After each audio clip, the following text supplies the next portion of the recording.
Ohio State's 2026 schedule for the college football season has finally arrived. Let's talk about it. Alright, so before we get into this video, make sure to hit the subscribe button. We are officially at 130 subscribers. Now let's try to get to 140 before, let's say, Valentine's Day, which gives us around 2 to 3 weeks. I know we can 100% get there. Also, remember to hit the like button. It's free. It costs nothing, and it helps you to promote the show. The videos that get a lot more likes have been blowing up more. Like, we get a lot more people in the community, and obviously that's what we all want at the end of the day. And then if you want, it's completely optional, but to turn on the notification bell. So if you want to get a notification before everybody else on YouTube when one of my videos drops, if you enjoy my videos, you should 100% do that. I think you could even select it if you want all the videos or a certain type of videos. So if you're interested in that, you should turn on the notification bell and also hit the subscribe button if you haven't already. I think like only 5% of you guys are. So if you are interested in helping grow the channel, and you want to see more of my videos more often, remember to hit the subscribe button. But Ohio State's schedule has finally dropped. I made a projected schedule a couple hours ago of what I thought the schedule was going to be compared to what it actually is now. I was pretty close. Obviously, we knew the non-conference. At Nebraska's before Michigan, I had that perfectly. Oregon and Northwestern were flip-flop compared to when I had them.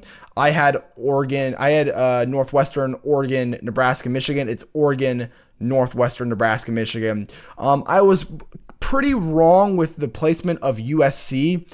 And then Indiana, I think, was also a little bit wrong. I forgot to put Iowa. I only put 11 games. I forgot to put Iowa on the graphic. That's my bad.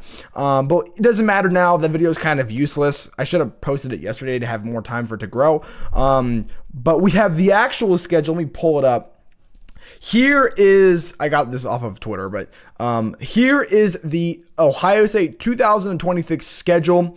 So again, we knew the non-conference. You start off with Ball State, then you're at Texas, then Kent State, and then I had a starting off Big Ten play with Maryland. No, we are starting off with a rivalry game against the University of Illinois.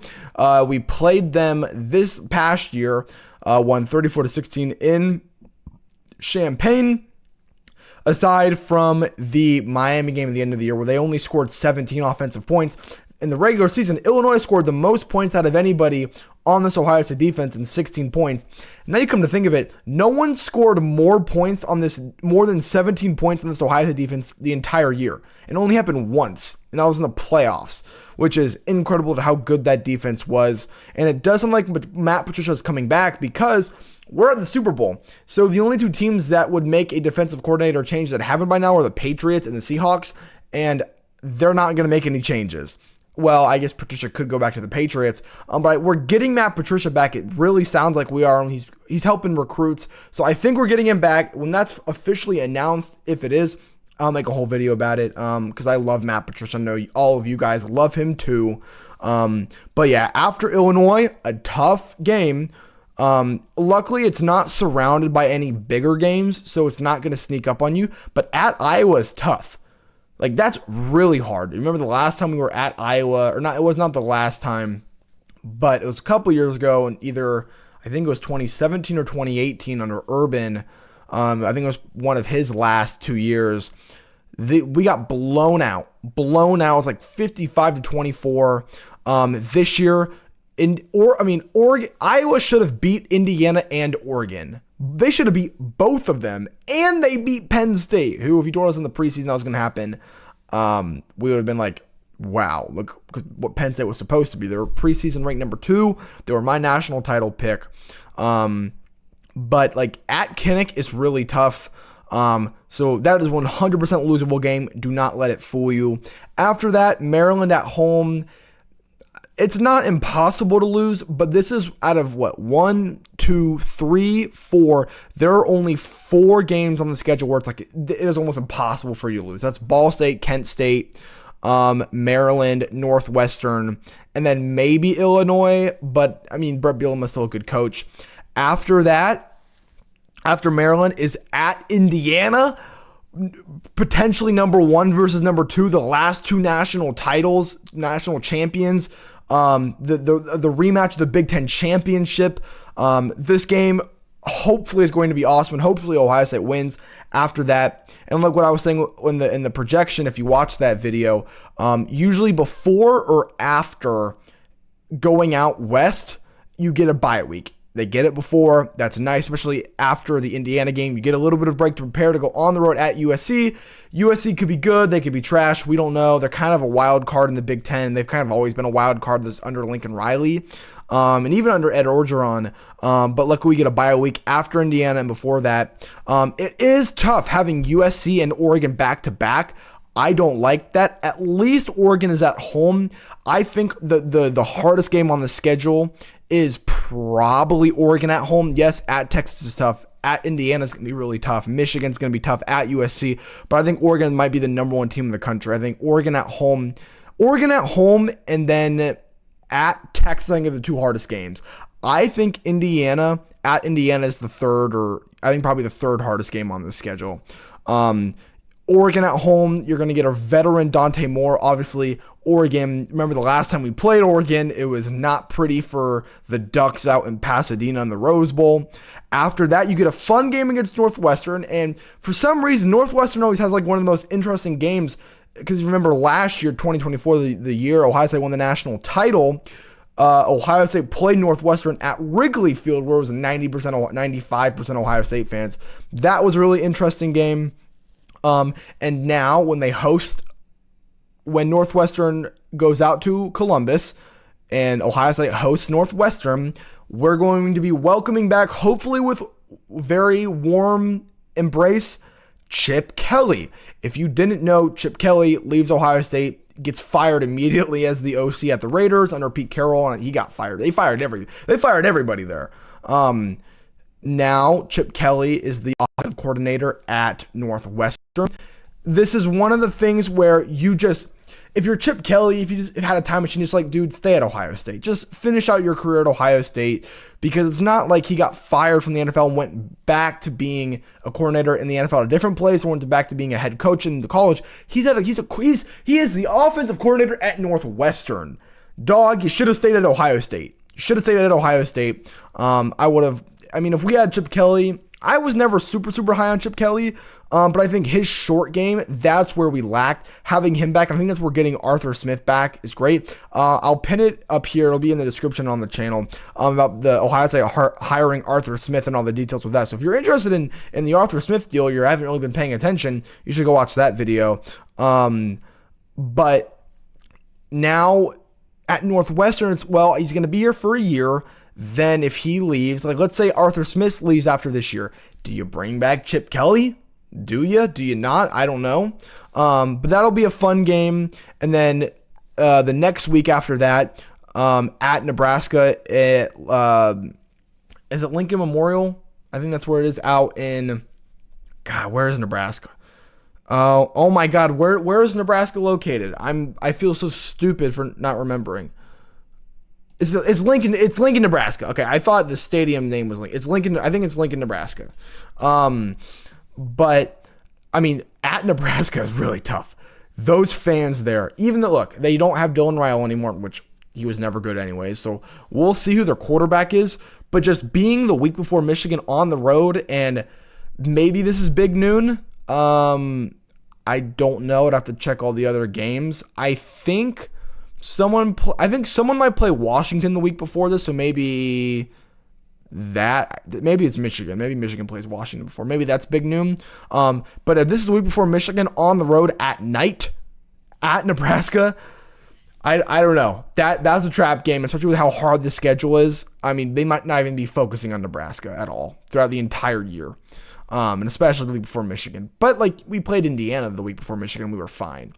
And then obviously the last game of the year, Michigan at home, the rivalry game. They should be much improved from what they were last year under Sherrone Moore.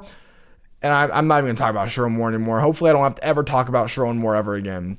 But yeah, if you are paying attention to this, you might realize that there's only one bye week. And at least how I'm understanding it, that's not a rule change. That is a calendar thing. There's, I guess, one less week or something. I don't know. I don't really deal with the calendar that often or pay that much attention to it. But there's only one bye week. With usually I'm like, yay. With this schedule, maybe not. If you watched my my projected schedule, I said the ceiling was 12-0, the floor is 9-3, my prediction's 11-1. Even with the order being a little bit different than what I thought, I would maybe lean a little bit more to 10-2 just because of USC and Oregon back to back. I do like the bye week before USC instead of after, because it's tough. Because either you're going to have USC and Oregon at home or Indiana USC back to back. You're either going to have USC and Oregon back to back or Indiana and USC back to back. The problem with the reason why I like the bye week before is because having 2 road games back to back against Indiana and USC, I don't like that. Like, I get Indiana's like, it's not that far from Columbus, but LA is, I think it's LA, right? Southern California, that's in, I know UCLA is in LA. I think USC is also in LA. But yeah, and I mean, that will probably be the biggest game in USC at their stadium in the past, 10, 20 years, probably. Like when we went out to Autzen, that was the biggest game at Autzen ever. When we played Indiana in the Big Ten title, that was like their biggest game ever aside from the national title. So you're looking to be everyone's Super Bowl as always at Nebraska could be that. I do like that Oregon's at home. And I will say, Caleb Downs did the interview thing with I Am Athlete, the YouTube channel. They did one with Jeremiah. They're all those are super high quality. If you're just interested in like football content in the offseason, you should go watch them. Those videos are like really cool. You get to talk to the players, like interviews with players where they're humans and not players. But the one thing Caleb Downs said was that he was upset he didn't get to wear the black uniforms, but they're going to be wearing it this year, which I am so happy because when I went to the Penn State game this year, it was a blackout crowd. And we're like, oh, we're going to black uniforms, and then it's just the red with the black undertones, which I really liked them, but I want the black uniform. So who do I think the black uniform is going to be? Not Michigan. So it comes down to either Illinois, which since it's that early, that'll be big noon. Maryland, probably not. That's probably be a 3:30 game. And it kind of comes down to either Oregon or Northwestern. And with Northwestern and probably a night game. Look. I am praying that the Oregon game's a night game. I really am. I want it to be a night game because Texas will be a night. The problem was we're getting night games. They're just on the road. We don't get any home night games. Texas will be a night game. At Iowa will probably be a night game. That might be a big noon kickoff. At USC is 100% a night game. At Nebraska is either going to be a 3:30 or night game. And since it's 3:30 late in the year, it'll get dark in the second half. Michigan will be noon. Illinois is probably noon. Either Ball State or Kent State, one of those is probably going to be noon. Trying to see the other ones. I don't know. The black uniform's either going to come against Oregon or Northwestern. Look, it could also be Maryland. I don't think Maryland's going to be a night game. It's probably Northwestern. I'm hoping it's Oregon. I'm hoping Oregon is a night game or at least a 3:30 game.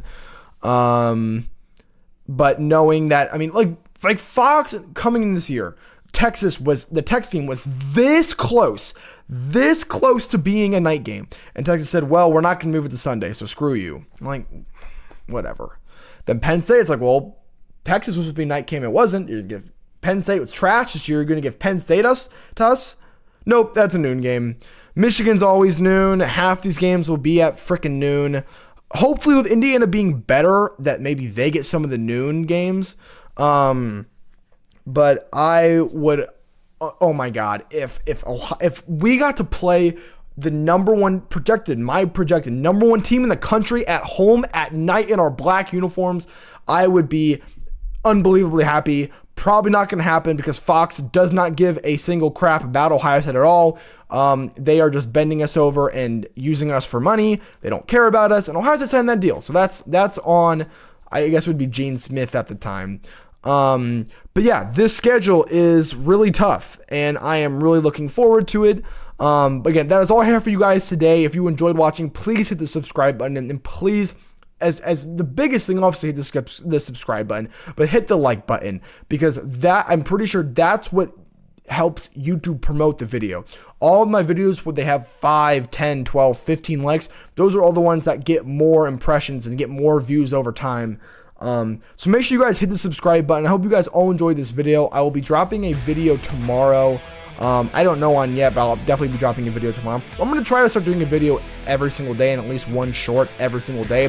The playoff changed its rules, so maybe I'll do a short video on that.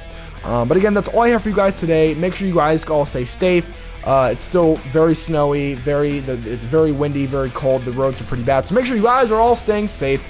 And as always, thank you.